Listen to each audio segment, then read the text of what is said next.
Hello all, welcome. I'm Allie. POV. It's December 20th of 1983. What has occurred other than the Gerber Baby Administration recalling 48,000 cans of baby food because they found silver in 2 of them? Now why is this relevant to you? It's not. I just said that to throw you off. What actually occurred on December 20th of 1983 is that Taylor Jenkins Reid was brought into this world. This event would start a snowball effect that would affect pop culture in ways that the world simply could not have anticipated at the time. Now, if you don't know who Taylor Jenkins Reid is, you have somehow managed to put yourself in exactly the perfect place at exactly the perfect time, babe, because you are about to know not only enough about Taylor Jenkins Reid so that you can read all of her books, should you so desire. You will probably know too much about Taylor Jenkins Reid before we game, set, match, if you know what I mean. Anyways, I tried to dress on theme to all of Taylor Jenkins Reid's books, but I can't really tell if I hit the nail on the head or if the nail is somewhere else entirely. But that's neither here nor there. Let's love 40 or whatever. Starting with a little bit of background on Taylor Jenkins Reid, essentials, if you will. She is a Sagittarius sun, Pisces rising, and Cancer moon. The star chart will remain on the wall the entire time in case you ever get confused. She was born in Maryland before she moved to Massachusetts when she was 12, and then when she went to college, she decided to go to Emerson College. This is, in fact, I know that you all know this, so you're just waiting for me to drop this. This is, in fact, Jennifer Coolidge's alma mater. Oh my God. When she went to college, she originally wanted to be a casting assistant, which she would have been really good at. We'll get to you later, finnick, odair. But then the tides of her Cancer moon shifted, and she got a book deal when she was 24. She did, however, stay a little bit in TV as she co-wrote the show Resident Advisors on Hulu. This is where we start it all. So, hold on. I'm already parched. Drink of the day, in case you were wondering, is a Shirley Temple. There's no reason. Normalize Shirley Temples on the regular. Why does it have to be a special occasion? Anyways, I'm just starting agendas that I don't need to.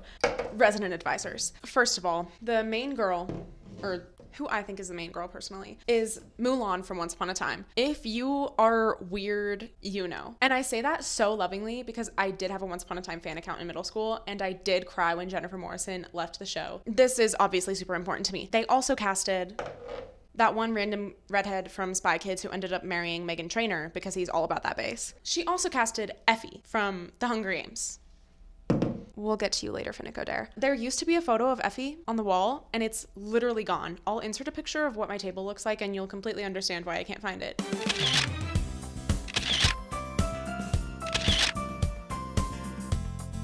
But it will likely turn up in 3 months' time when I'm with somebody that I don't really know well enough yet to explain exactly why I have a giant blown up picture of Effie from The Hunger Games. So preparing myself for that. Now, this show isn't exactly what you would expect from a show about resident advisors. This show runs completely on the assumption that resident advisors can be people who are not in college. I don't know a lot about other universities in America, but I'm nearly almost positive that you cannot be a resident advisor if you're just a random 40-year-old man. Because personally, that just sounds like an absolutely psychotic legal gamble for universities to be making, but this show does exactly that. Now, this show is kind of romantic to this whole Taylor Jenkins Reid plotline because it was created by her and her husband, who not only won the marriage lottery, but also has won an Emmy. I love when hot and talented people marry hot and talented people. That's just really awesome. Returning from our romantic side quest, Resident Advisors.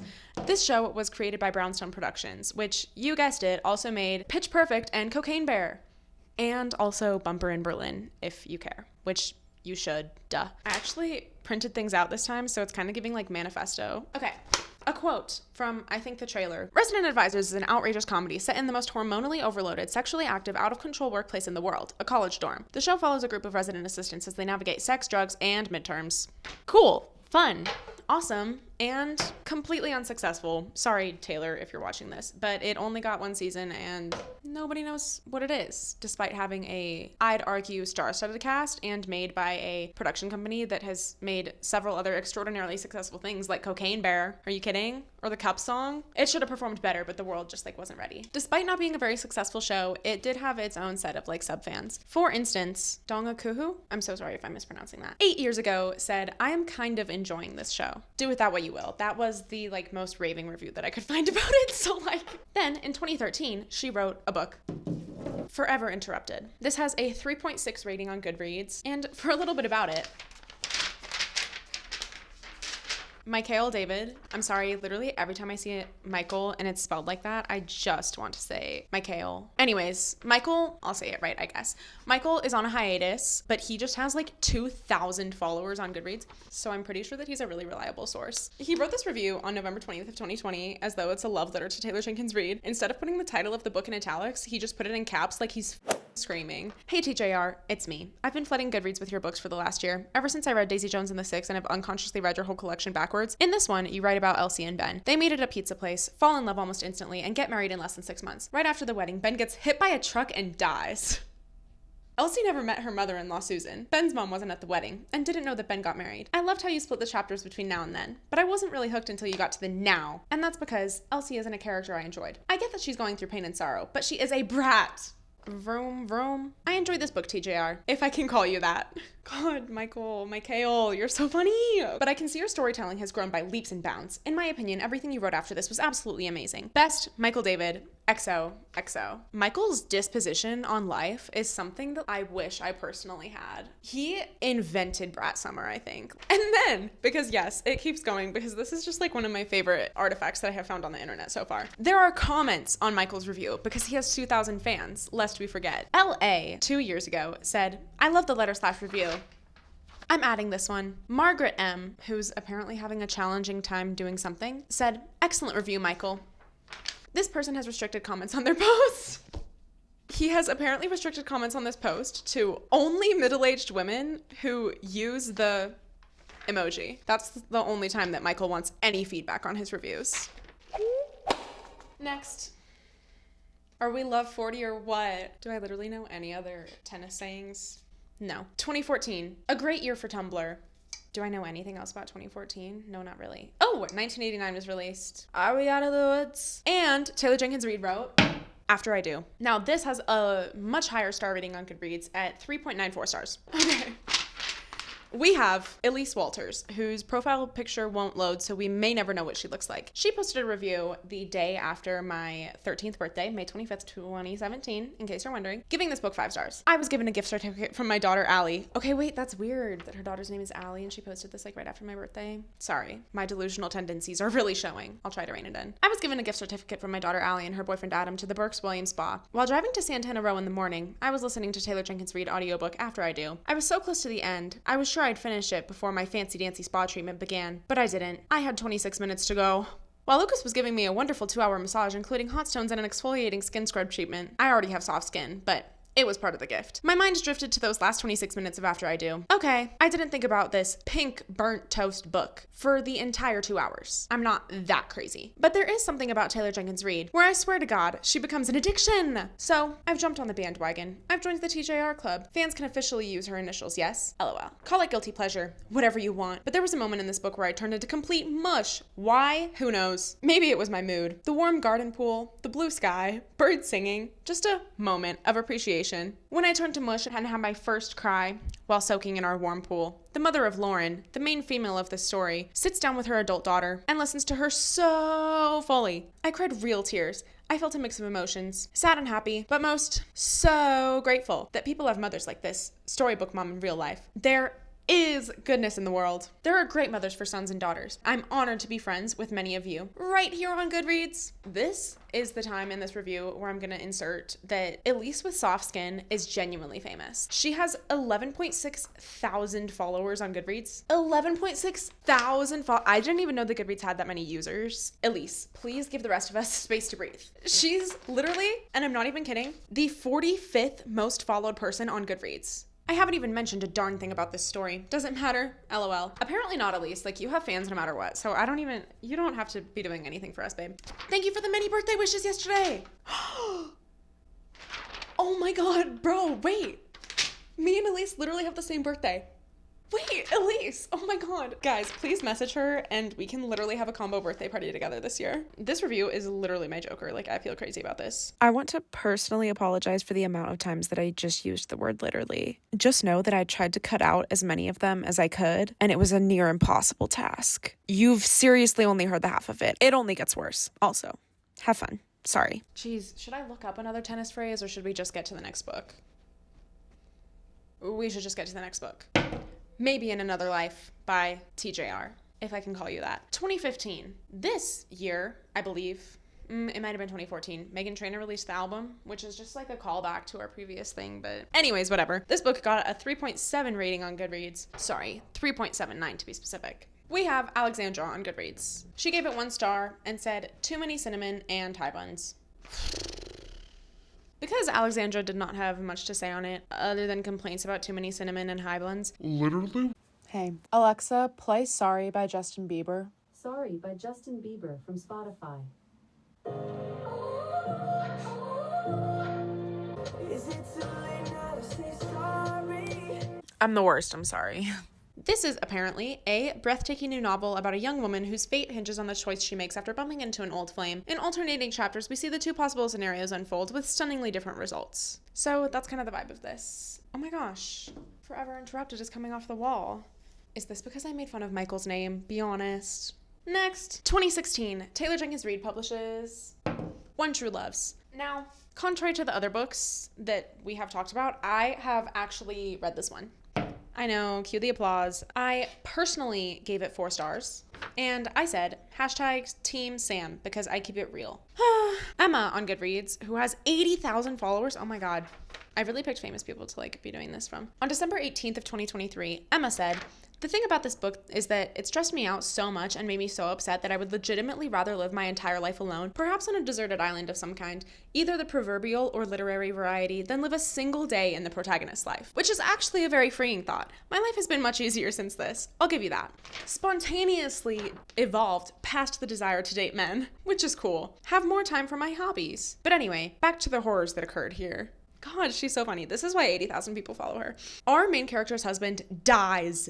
And then she falls in love with a different man after many years of suffering. And then her husband is undead, as in no longer dead, not as in a zombie. That's a very different book. I like Taylor Jenkins Reid's books a lot. Or, okay, enjoy reading them more accurately.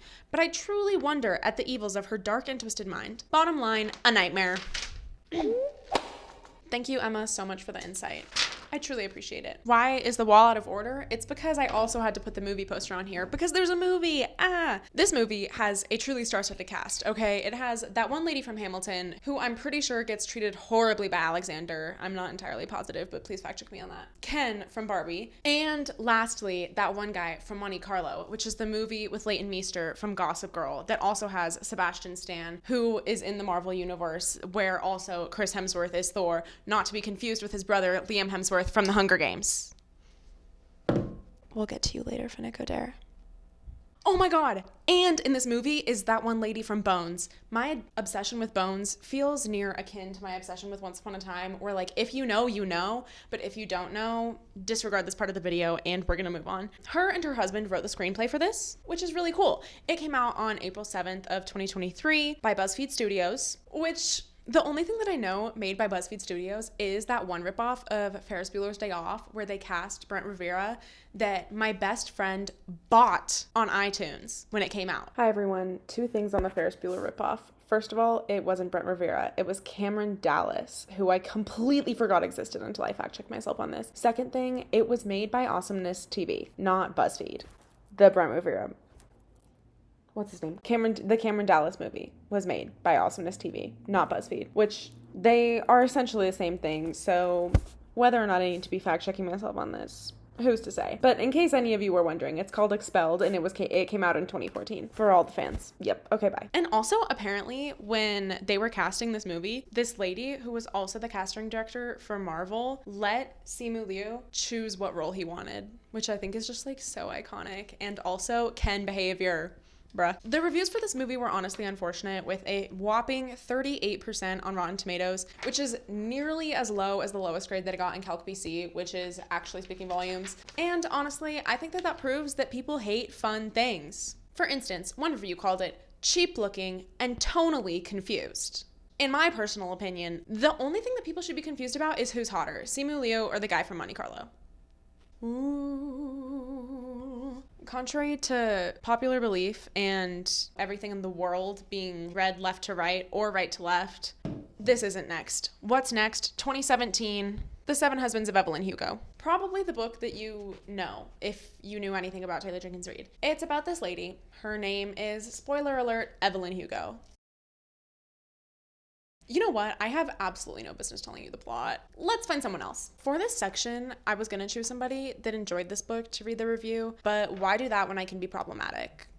Tatiana, who has 11,000 followers. At least I know why Evelyn recruited Monique, the worst journalist of the year, to write her biography. I thought that asking astute questions was part of interviewing a famous person. Apparently not. The Seven Husbands of Evelyn Hugo is a quintessential beach read. The prose is very readable, the plot soapy. You borrow the juiciest, gossipiest parts of Elizabeth Taylor's or Marilyn Monroe's love lives. You get a cracktastic pulp read. What kind of word is that? But ultimately, this book lacks depth. Nobody else noticed how superficial everything is in this novel. Relationships, emotions, portrayals of race and queerness. The novel is framed as a biography written by a talented, up-and-coming journalist, but reads as if thrown together by an employee of the gossip rag, who included all of the salacious parts of a famous person's life, but none of that person's interiority. Totally see why it's a bestseller. It entertains, but never challenges. Does this encourage you to read it? Probably not, which I am potentially sorry for, but there are so many 5-star reviews for this book that I felt like you needed a little bit of the dark side. I'm sorry, sue me. On April 29th of 2024, Yoon read this book and gave it 5 stars. This right here, this is why I read. For the joy and privilege of coming across an exquisite story like this and being swept up in its magic. Could The Seven Husbands of Evelyn Hugo really be fiction, dreamt up entirely in Taylor Jenkins Reid's mind? Every moment felt so real, so tangible. When I reached the end, it was hard to let go. Hard to return to a world where this was nothing more than a figment of the imagination. Evelyn Hugo,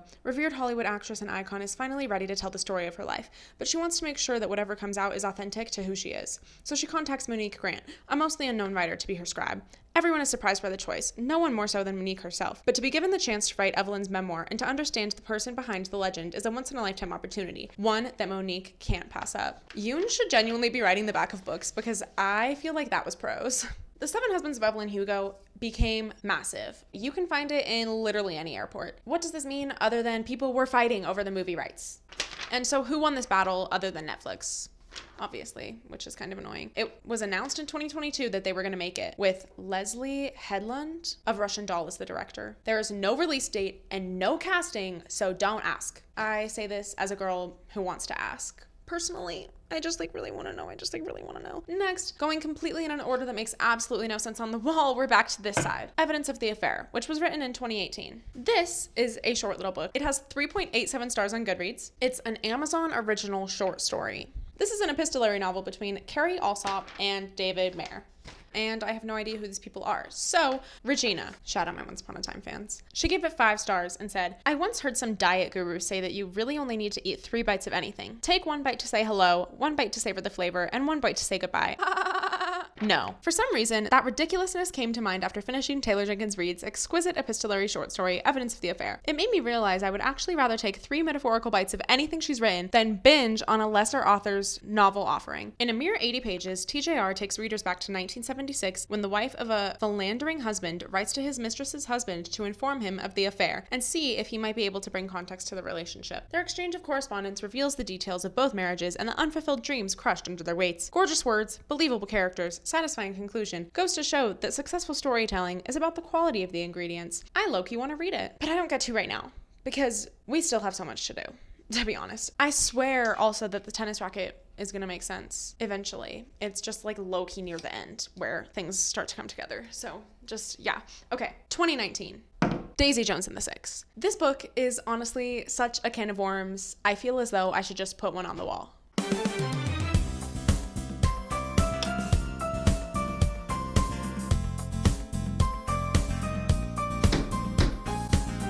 After I wrote that into my little, 17-page document to make this video, I wrote, laugh and hope others do too. This book has 4.2 stars on Goodreads with 1.67 million reviews. Published on March 4th, you might be asking yourself, what's the deal with this Pisces? Why is she so popular? Why do so many people like her? I'll tell you, this book is loosely based around Fleetwood Mac and follows each of the characters as members of the band, but it's written in oral interview format. So it's basically if we actually got info into what the Silver Springs drama is the best way that I can describe it. It won the Goldsboro Glass Bell Award in 2020. It was a finalist for Book of the Year in 2021. And the audiobook was named one of Apple's best audiobooks in 2019. I did not read it by audiobook. I read it physically. But apparently the audiobook has different actors for each member of the band, and it's a really, really good audiobook to pick up. Wow. I actually just said something helpful I'm kind of astonished. I'm preparing myself. You should prepare yourself too, because guess where we're at?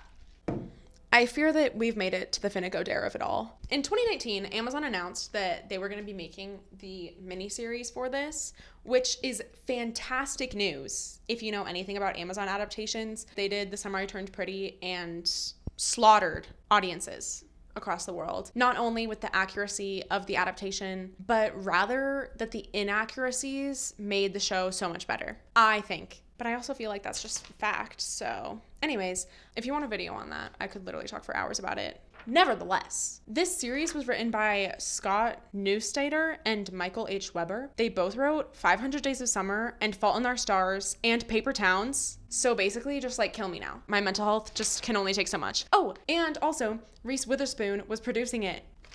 They filmed it from September of 2021 to May 2022, and it premiered on March 3rd of 2023. So, who's our cast? First of all, we have Elvis's granddaughter as Daisy Jones, who is the main girl. Already psychotic casting choice. And then you throw in Sam Claflin as Billy, and I'm gagged for multiple reasons that I can't share on the internet. And then, grand finale, they cast Suki Waterhouse as Karen. Basically, all that you need to know is that this casting made me want to jump off of something tall in anticipation of what this series would be about. And I fear it lived up to every single expectation that I have, and it's a miracle that I lived on afterwards. For a little explanation into like the pictures on the wall, since I know that you care, this is the weird Sam Claflin universe that is also warped into the Taylor Jenkins Reid universe. This picture, if you know, you know. And also, my DMs are open for edits all the time. Not that I'm saying you should send me Sam Claflin edits of him drinking water in the Hunger Games, because that would be weird if I asked that. So, anyways, a lot of years earlier, Sam Claflin and Suki Waterhouse were already in a movie together called Love, Rosie, which is a fire movie, in case you're wondering, where they got married and they basically just weren't meant to be together at all. And this is them. And then they both ended up in the Daisy Jones and the Six adaptation. The world is wonderful when you're a crazy girl who loves crazy things. She just like knew exactly who to cast, you know, to like kill me. On a final note about the show, they also made an actual album for like all of the songs that were in it. If you're wondering what my favorite song is, More Fun to Miss. There is a first kiss scene that happens to that song that was genuinely my defying gravity. Something has changed within me. So give that a stream if you have the time. Next, 2021 arose, and what else arose with it? Malibu. Malibu Rising, guys. This has 4.03 stars on Goodreads, and we're back to Regina because her review ate once more. She gave this book 4 stars and said, when it comes to Taylor Jenkins Reid, there are fans that are BE and AE, as in before Evelyn or after Evelyn. I am straight up BE because I fell in love with the author's contemporary fiction before the publication of The Seven Husbands of Evelyn Hugo that took her not only into historical fiction territory, but also into the mainstream. Oh, how I hope she returns to her BE style one day soon. But in the meantime, here's a glimpse into my thought process regarding her latest novel, Malibu Rising. TJR has a new book. TJR has a new book. Give me it. Aw, man. It's historical fiction, not contemporary romance. Bummer. But a large part is set in the 80s, amidst the SoCal surfing culture. Gnarly. Let me bust out my Ocean Pacific t-shirt and grab a Bartles and James Lemon Sunset cooler. Okay, so we've got a family of 4 siblings who have a famous dad and are each a bit famous in their own way. Kind of like the Kardashians of the pre-Insta world. So they're just having a big rager of a party. Not sure why I'm going to care about the storyline here. This is feeling like it might be my first 3-star TJR read. Wait, it's almost over already? Well, those 380 pages certainly flew by. And I actually really cared about these characters. How did that happen? Oh, right. It was written by Taylor Jenkins Reid. Of course her writing and depth are going to elevate a book that might have been ordinary in a lesser author's hands. Let me sleep on it before writing my review. 3.5 or 4 stars? 4 stars. While Malibu Rising probably won't rise to the top of my 2021 list. Okay, Regina, making the Rising jokes too. Just dive in with no expectations and ride the wave of TJR's skillful storytelling. And Regina also has a blog, confettibookshelf.com. Hit her up. So yeah, that's basically what it's about. Oh my gosh, wait. Let's see what Emma from earlier thinks about this. Wah, wah. Oh, she thinks it sucks. Well, to this I say, the universe calls for balance, and the girls can't all like the same thing. I bring this up because this is my least favorite of the TJR historical fiction era books. My bad. You can like really tell a lot about a person based on what their favorite one is, and I honestly love that. Last little note on Malibu Rising, there is supposedly gonna be a movie. Oh my gosh, you're not ready. I know you thought that we were gonna escape this video without doing any ASMR. And you're like, oh, dodged that bullet. No, you did not. You're never safe. Why is there instructions on this?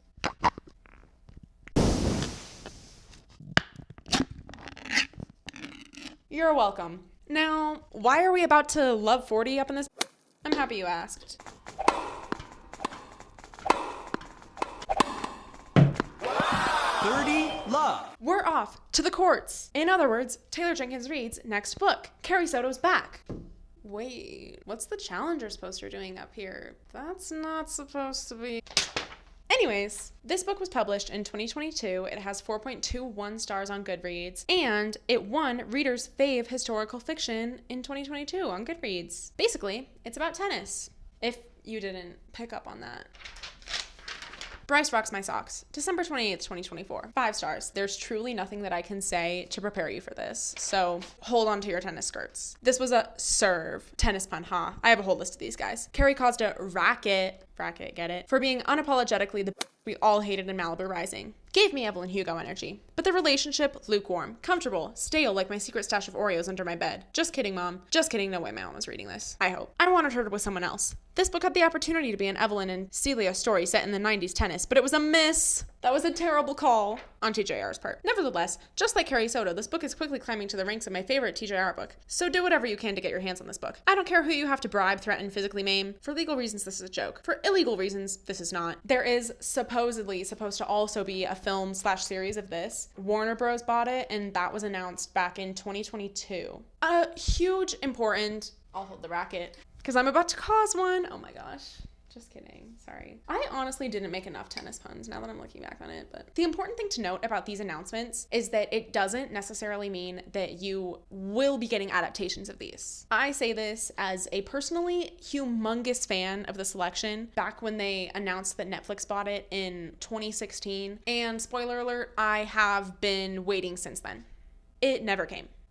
Never. This is mainly because I could be wrong, but in like my research into the selection thing, these companies buy the rights to them for a certain number of years, but whether or not it goes into like production is up in the air and depends on a lot of things. For instance, the writer's strike put a lot of that stuff back. But if the company that owns it doesn't make it, that doesn't necessarily mean that another company can like buy the rights, because they bought it for a certain set number of years. So even though Netflix is not making the selection, they still own it. So nobody else can make it. So they're the worst, basically. If you can't tell, I'm still really peeved about the selection thing. I have genuinely lived 7 lives in the time that I've been waiting for the selection series. Anyways, I'll get off my hill that I'm gonna die on, because they're never gonna make it. Wow. We've come to love 40 or whatever. God, I don't know. What do you say when you're like almost at the end of the game? What's up and coming? Atmosphere. At the time I'm filming this book is not yet published. It will be published on June 3rd of 2025. This is a epic new novel set against the backdrop of the 1980s space shuttle program about the extraordinary lengths we go to live and love beyond our limits. And there's like a whole cast of people, and they basically go into space, I'm assuming, and it should be crazy and tear me apart, is what I'm anticipating. Before we leave this lovely little volley? God, what do you call it when you're like, you know? I'll look it up. Before we leave whatever this was, a little bit of my thoughts on Taylor Jenkins Reid's books. My favorite one is by far Daisy Jones and the Six. Second would have to be Seven Husbands. Third is Carrie Soto's Back. Fourth, Malibu Rising. Fifth, When True Loves. And those are the only ones that I've read. If I had to recommend anything, I would say to read these in the order that they were published, because they're not part of a series, but they are in the same universe. And so this one follows the 1960s, this is the 70s, this is the 80s, and this is the 90s. And I think that publishing order is the best order to do that in case you care. There's literally the only second helpful thing that I've said this entire time. Good game.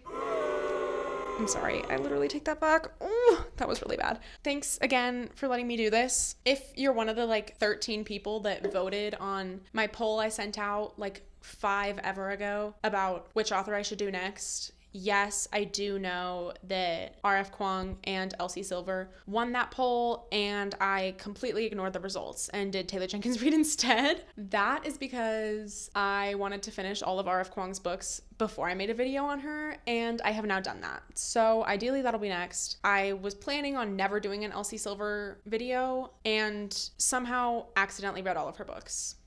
You're probably like, okay, haha, accidentally. Truly, I fell upon it. I don't know what happened. I did not mean to save a horse and ride a cowboy. It was something that was forced upon me. So you'll probably see that sometime in the future. All that I have to say, I guess, is that if you've stayed this long, I feel like you're safe, and I can say I was not kidding about the finnick odair edit things. My Instagram ad is at ALLYMCLANAHAN, and my DMs completely open. You know what to do. Anyways, I'll finish this off with an artsy hit of the ball somewhere and hope that my whole shebang doesn't come tumbling down. Ooh, this is a horrible idea. Match point. The current team wins.